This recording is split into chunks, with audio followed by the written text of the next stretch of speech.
भागा के बिया कर न ली लो। तो काहे न ले गईनी। चुप भगा के बिया होई लो करी हां मोटरसाइकिल पे बैठा के लेके भाग जाइलू हां बस ट्रेन धली हां हम लंगड़ आदमी हां लेके भगबो करी 2 दिन के बादो चहटिया से तो 3 किलोमीटर बैठा जा मार के ए जान हम ससुरा चल जाई रहुआ ठीक से रहो हमारी याद जब आई ना फच दे गिरा ले लोरावा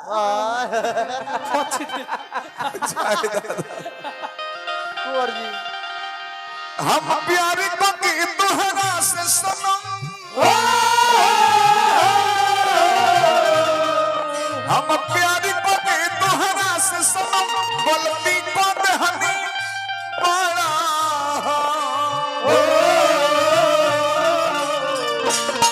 सच छोड़ दे जब से तब से शराब सहारा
जय जूली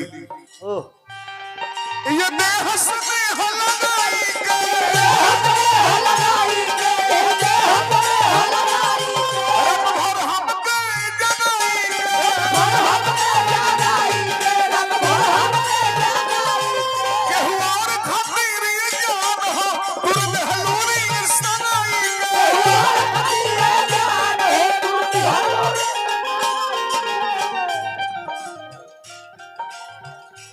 अच्छा हमारा उदय नारायण भैया और अक्षय पुरस्कार वहाँ के नाम पर बहुत बहुत आइल हार्दिक प्रणाम करते हैं जा परिवार बना रहे यह शुभकामना चंदन स्टूडियो मत पूछो दोनों दहलू तो अंगूठी जब से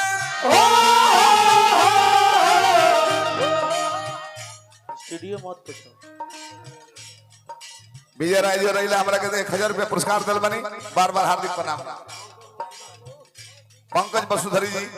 बहुत सुंदर आइटल हमने गार्जियन बड़ भाई दुख सुख में संग रहे वाला हार्दिक प्रणाम करने हैं भोला दानी पद प्रतिष्ठा बनल रही गायक स्टूडियो ना पूछे तुरले मानू अंगूठी जब से रोबतई दिल में चारा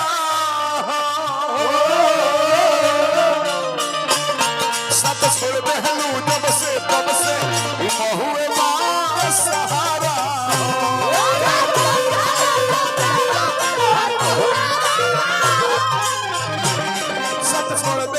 जब से तब से सहारा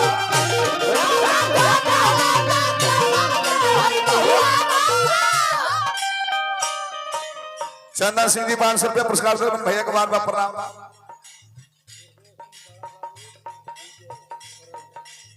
विजय भैया दुर्गेश भैया बड़ा बाबू और इला से बहुत बहुत पुरस्कार हमारा हजारों हजार रुपए के हार्दिक प्रणाम करते हैं जा भोला दानी बनौले रहे स्टूडियो ना पूछो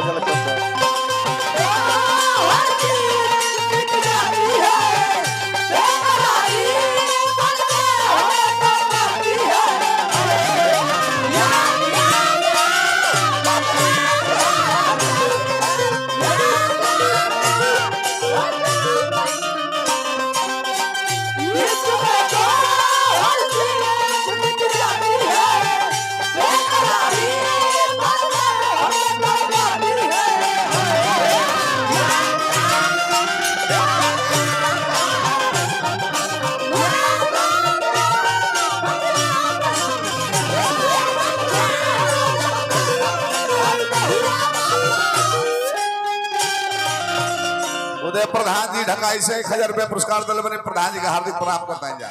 भोला दानी बनौले रही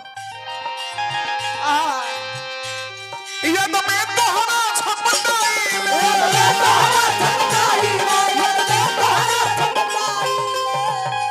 चट द काम कर बताओ निमन ना हाँ स्टूडियो ना पूछो नहीं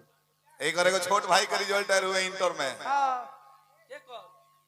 डबल मास कौन टोना भैया इनका छोट भाई के रिजल्ट आए हुए आप मिठाई बांटते हो तो इनकर भौजी पूछी कौना खुशी में हो तो कहते हैं भौजी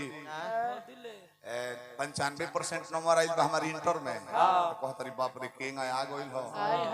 तोरा कहता वो पढ़त में हम देखल ही नहीं खी तो वो कहता कि हमू तो तारा के भैया संगे सुतल नहीं देखले दुगो लइकवा केंगा हो गइल जरूरी बा कि सोझे मेहनत कर जाड़ा मेहनत ना हो जाए राम जी भाई जवाब लिखवावे को ये तो मैं तोहरा छपटाई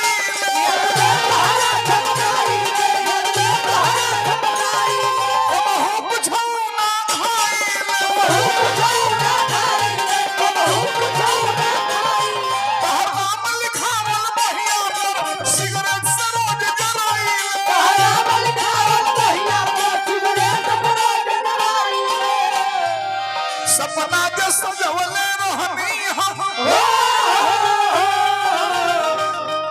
पंकज बसरी जी बहुत सुंदर राइटर समाज सेवी बस धर से हमारे पुरस्कार से अपने भैया के बार बार पाना स्टूडियो ना पूछो जब छोटे सपना के सजवले रहनी हम उजाड़ देहलू सारा सब छोड़ देहलू जब से सारा बेटा सहारा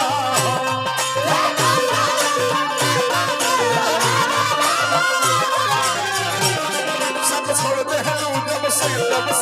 सारा बेटा सहारा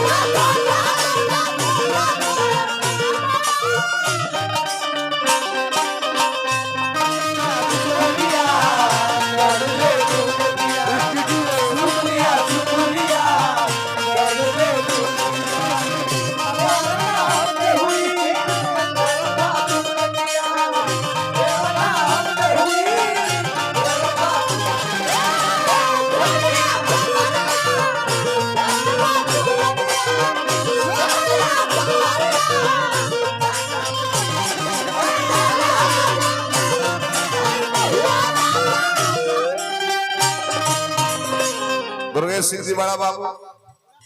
गणेश भैया मेरा बस दर से पुरस्कार दल बने टिंकू जी हमारा परम मित्र पुरस्कार दल बने प्रणाम कर नेहरवा के बूढ़ा जी के ससुर महाराज बने बहुत बहुत पुरस्कार देने हार्दिक शुभकामना बा चंदन के चाचा है और बा क्रिया खाके वो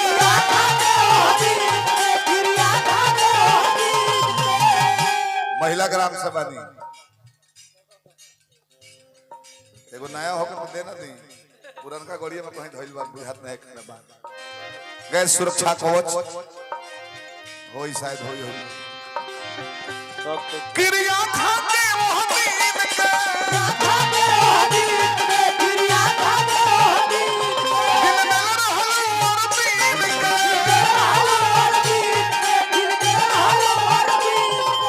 सब सब दिल खातिर लगाई दिलवा छीन के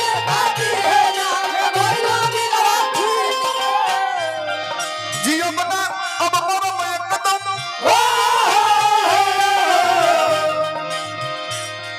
जियो बना अब मरो एकदम हरा दिन ना यारा सत छोड़ दहलू जब से शराब का सहारा 11:07 से 11:43 1 मिनट अधिक